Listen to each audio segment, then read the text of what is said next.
afternoon, I'm Raylene Ramsey. This is your afternoon news fix for Thursday, the 26th of February. The Prime Minister says the government's focus on fixing the economy is ultimately the way to address child poverty. Stats NZ data out today shows rates stagnated in the year to last June, but individual indicators show more children are experiencing material hardship.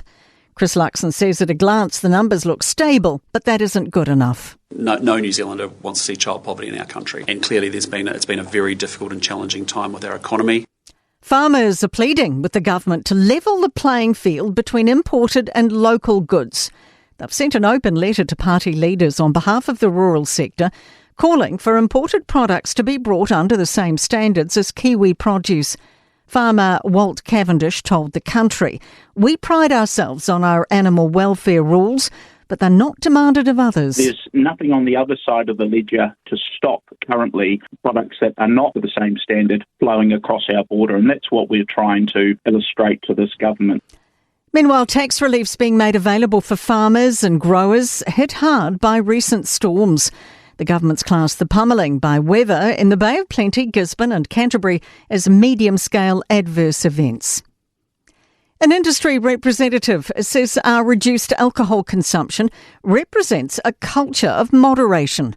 Stats NZ data shows our alcohol production dipped 8.3% last year. Daily drink consumption is also down 8.4% to just over 1.5 per person.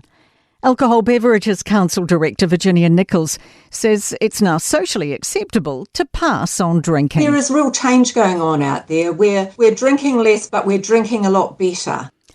A Cycling Action Network spokesperson says proposed road rule modifications are well overdue. The Transport Minister yesterday announced potential law changes, including letting under-13s bike on footpaths and e-scooters using bike lanes. Patrick Morgan says the rules are a no-brainer because people don't realise they're not already allowed. E-scooters are already on bike lanes. I think it's a logical place for them to be. So I think this, again, it makes sense. Pushback on reclassification of earthquake risk in Dunedin and coastal Otago as medium. It means Dunedin's 800 heritage buildings will need more earthquake strengthening or risk demolition. Councillor Russell Lund has lodged a submission backed by 5 other councillors opposing the change. Dunedin is the only city in New Zealand who's had its classification changed from low to medium. And the result is, by doing that, has probably meant that we have to spend $600 million to $1 billion.